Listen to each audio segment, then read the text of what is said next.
Magandang araw sa inyong lahat. Ayan. So, nagbabalik na naman tayo para sa another exercise sa networking. So, ngayon naman, gagawa tayo ng topology regarding sa message delivery options natin. So, sa message delivery options, meron tayong tatlong klase. Una, multicast. Ayan, unicast pala, sorry. Una, unicast. Pangalawa, multicast. Pangatlo, broadcast. Okay?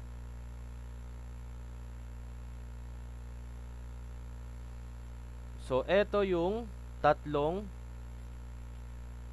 message delivery options natin.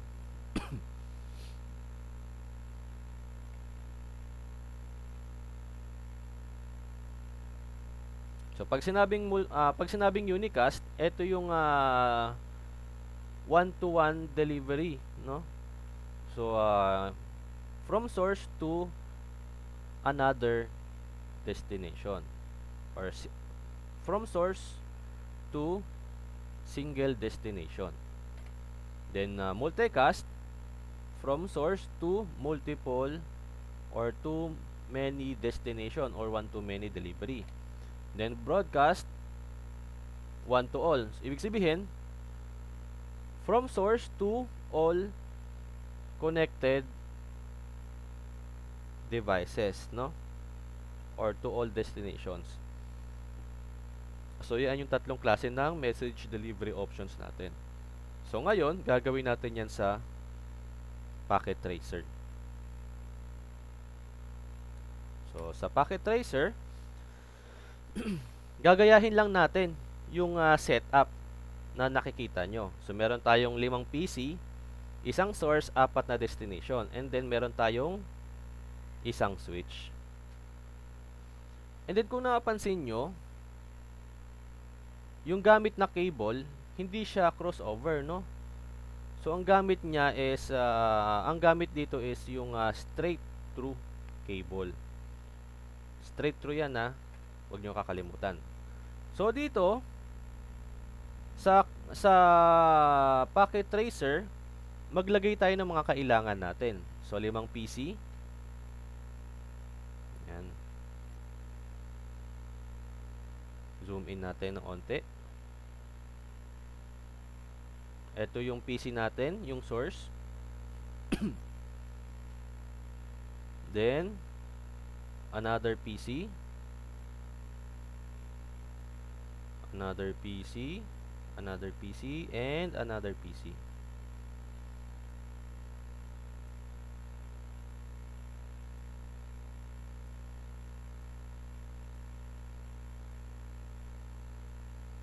So, meron tayong 5 PC. Ngayon naman, maglagay tayo ng switch. So, si switch, makikita natin yan sa network devices. Sa network devices, piliin natin si switch.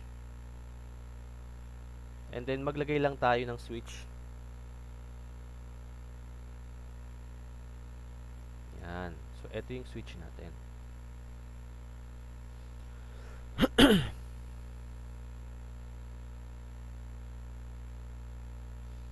Kung napapansin nyo, sa switch, meron tayong 24 Ethernet ports, no?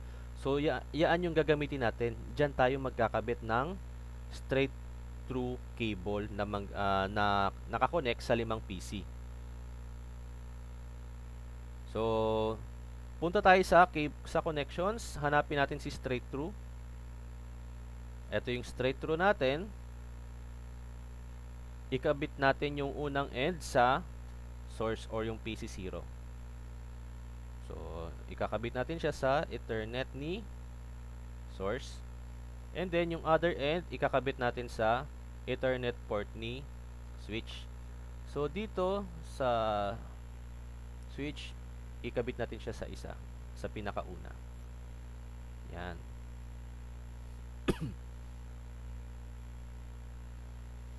Ngayon naman, ganun din ang gawin natin sa ibang PC. So, sa unang destination, Ethernet. sa switch, sa Ethernet port din. So, okay, PC destination 2, then destination 3, destination 4. Yan. Kung napansin nyo, may orange, di ba? So, yung orange na yan, dahil real time, hintayin natin siyang connect. So, medyo matagal yan. Yan, no. Hintayin natin connect, hintayin natin mag-green yung connection sa switch. So, yung source connected na, yung PC1 connected na rin, PC2, PC3 connected. So, PC4 na lang. Okay, so after nyan, dahil all green na tayo, pwede na tayo mag-setup ng IP address ng bawat PC. Yan o, tingnan nyo o. Yung Ethernet 1, yung Ethernet 1 to 5 naka-up na. So, ibig sabihin connected na tayo. So, mag-set na tayo ng IP address kay PC 0. So, para mabilis, sa config tayo. Hindi na tayo pupunta ng desktop. Config tayo para mabilis. And then, sa fast Ethernet, static, set tayo ng 192.168.1.2. Okay? Next, sa destination 1, PC1. Ganun din. Fast Ethernet sa interface, under config tab, IPv4 192.168.1.3. So, habang during setup ng IP address, tandaan nyo palagi kung ano yung mga IP address na sinet nyo sa bawat device, no? Kasi ito yung part na medyo confusing or medyo nakakalito kapag nakalimutan nyo. So, sa PC1.3, yan. Sa PC2, ang ilalagay natin .4. 192.168.1.4. Yan. Tandaan natin yan ha. Sa PC2, .4. Sa PC3 naman, .5. 192.168.1.5. Yan. Okay, sa PC4, .6.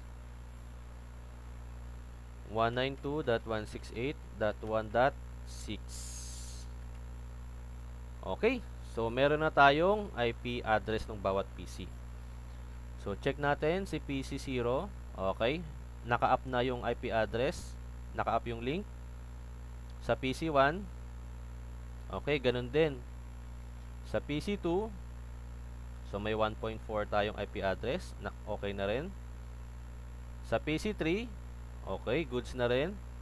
Sa PC4, okay, goods na rin. So, i-check natin yung connection gamit si ping. So, desktop, command prompt. Dito, i-ping natin yung unang destination, si PC1. Ping 192.168.1.2. So, si PC1, ang IP address niya is 3 pala, sorry. Run natin. Okay, connected. Ngayon naman, si PC2, which is 1.4 yung IP address. Run. Okay, goods. So, si PC3, ang IP address niya is 1.5 yung dulo. So, check natin. Okay, goods. Nag-reply. Ngayon naman, si PC4. Si PC4, 1.6 ang dulo. Check natin. Okay, goods. So, lahat ng connection natin, maayos. Connected na sa isa't isa.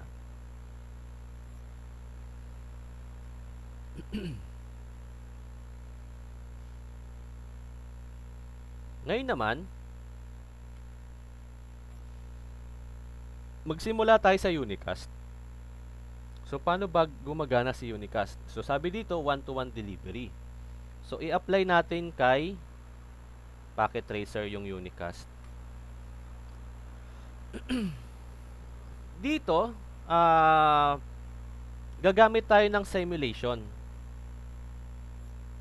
Yan. Sa simulation, ito yung dito lalabas sa event list yung output ng connection natin. Then, gamit tayo ng add complex PDU. Sa add complex PDU, select natin si source or si PC0. Siya yung magiging source natin eh. Ito yung source device natin, PC0. Sa destination, pili tayo ng PC para sa one-to-one.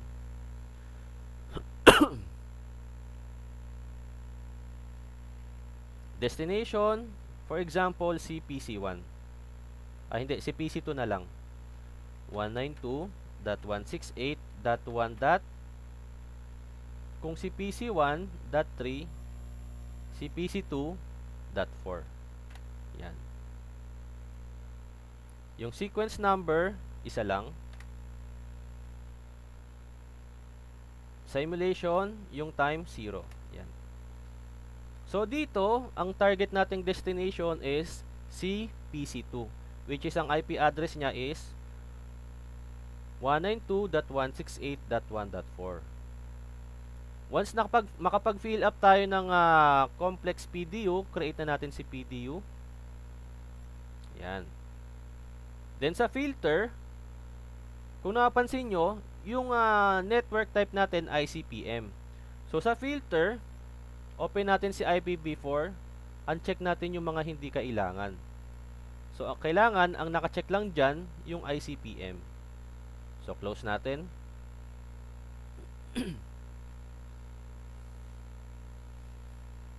So eto na yung message natin papunta sa PC2. So unicast tayo. So forward natin. So ang unang destination ng message is papunta sa switch. Yan. After sa switch, ang destination ng message galing kay PC0 or sa source is papunta sa PC2. So kapag forward natin to, kung napapansin nyo, yung message from PC0 to PC2 na ipadala ng maayos. Okay? So kailangan si PC2 makapag-reply kay PC0. Forward natin. So dito kung napansin nyo, nag-reply na si PC2.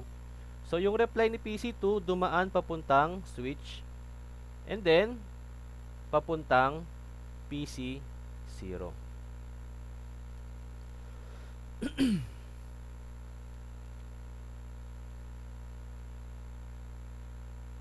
So yan yung example ng unicast natin. Okay? So, yan yung unicast messaging sa network.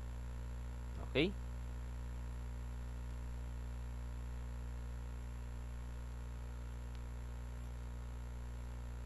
Okay, dahil may unicast na tayo, i-save natin to. Save as.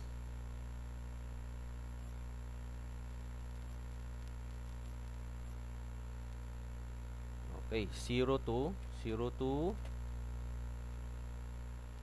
unicast.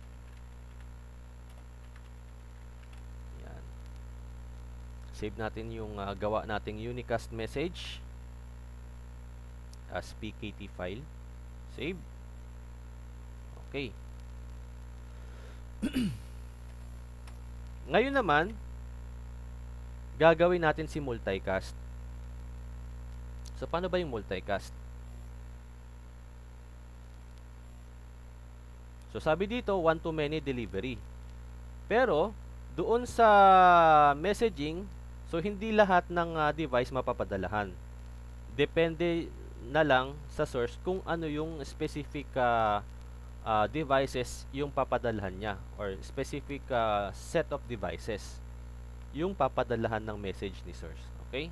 So ito yung multicast message natin. So sa packet tracer,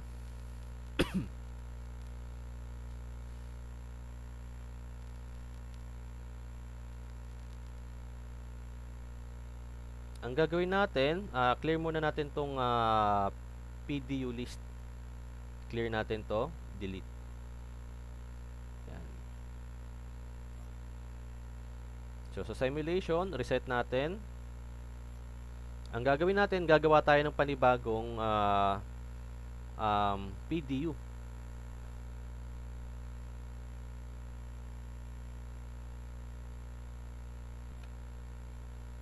So para makagawa tayo ng panibagong PDU, so ganoon pa rin ang gagawin natin.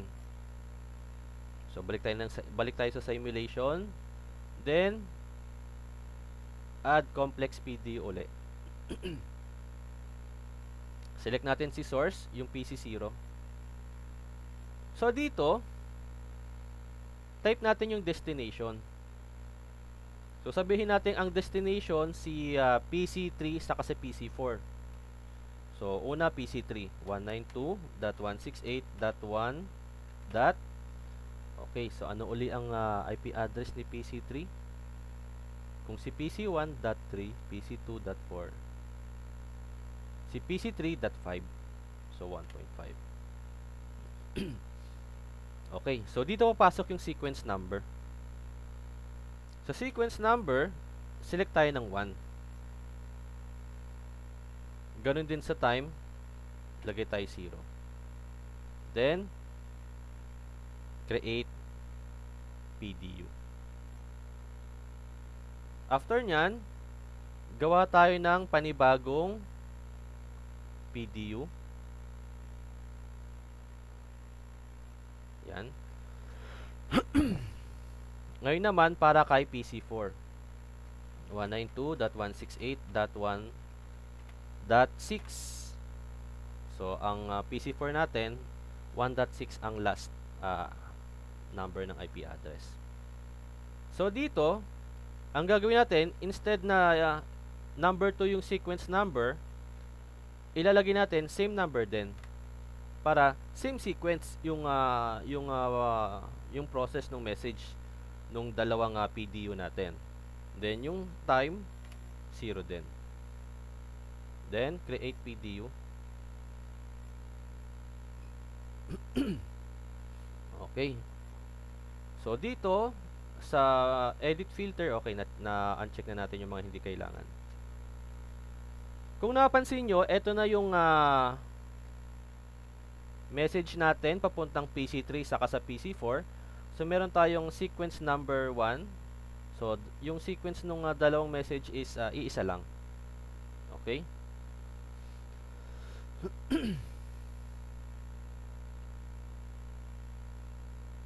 So, dito kapag nirun natin yung simulation, ang unang mag-run is yung message papuntang PC3. Yan.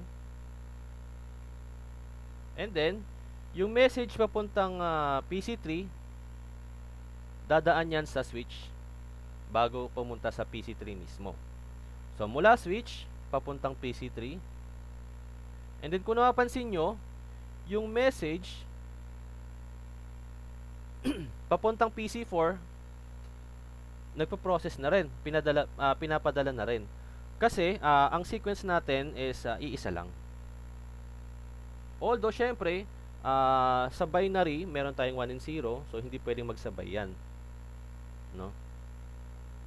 Pero same time lang din yung sending ng message niya.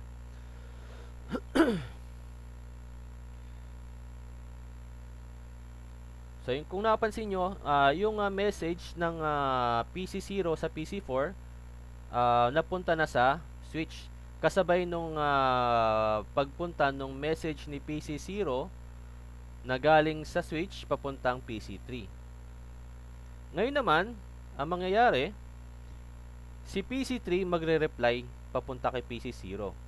So, yung message ni PC3, dadaan papuntang switch, and then yung message ni PC0 na nasa switch, pupunta ng PC4.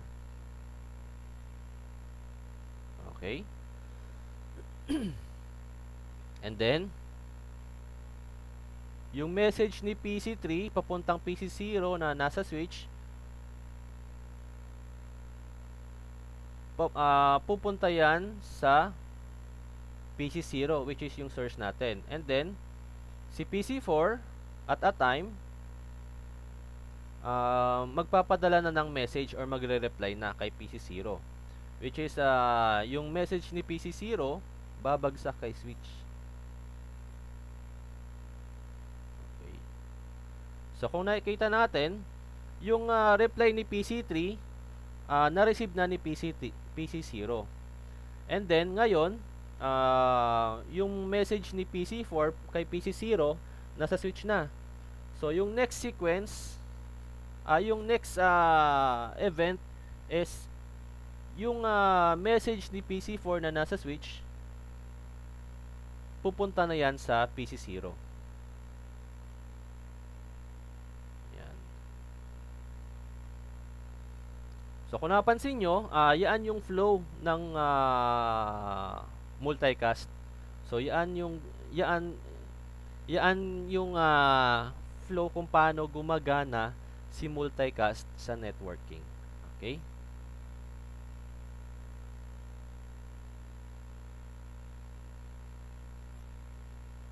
So dahil may multicast na tayo, save natin yung gawa natin.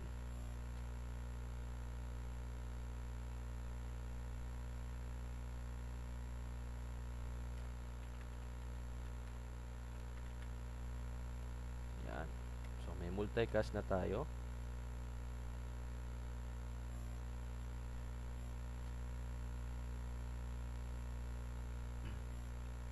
So, pwede na nating burahin yung PDU na ginawa natin. Okay, delete.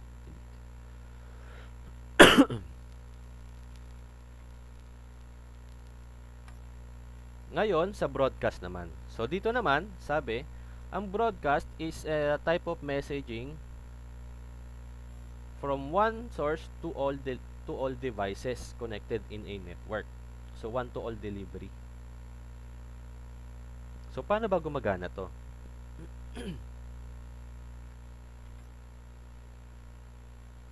Balik tayo sa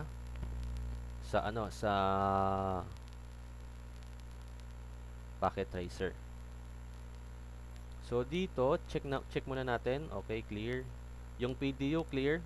Dito, gagawa tayo ng broadcast gamit si PDU. So, add complex PDU uli. Select natin si PC0 as source. Dito naman, ilalagay natin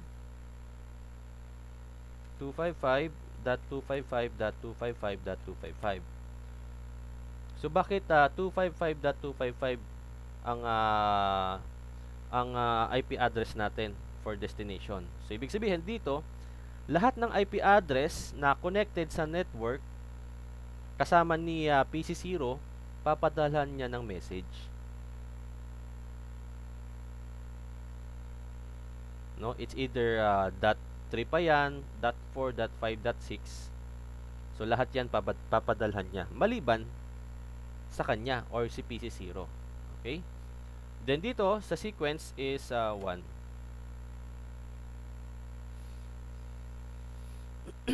Sa time, 0 ang ilalagay natin.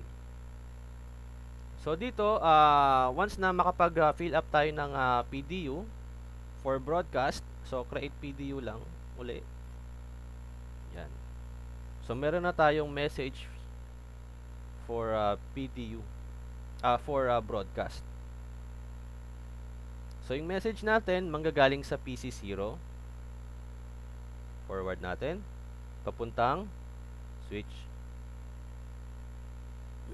Ngayon naman, from switch papuntang PC1, PC2, PC3, and PC4.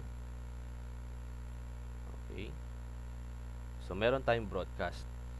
So, ang susunod naman, ang mangyayari, si PC1, PC2, PC3, saka si PC4, magre-reply kay PC0. So, yung message nung apat na PC, dadaan yan sa switch. From switch, papuntang PC0. Yan.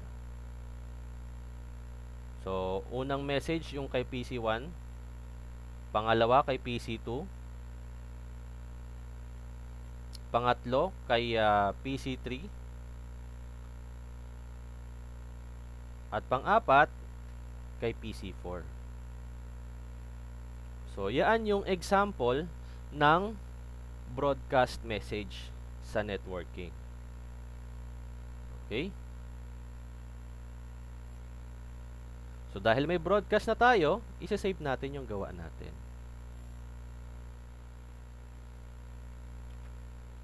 As broadcast message. Then save. Okay. So, yan yung message delivery options natin sa networking na ginawa sa Packet Tracer. So, una, yung unicast, which is one-to-one delivery. Pangalawa, multicast, which is one-to-many delivery. And then, pangatlo, broadcast, which is one-to-all delivery. Okay? So, dito nagtatapos yung topic natin for today, which is message delivery options. Okay. So, see you next time for another topic. Huwag nyo kalimutang mag-subscribe and ring the bell for notification. See you next time.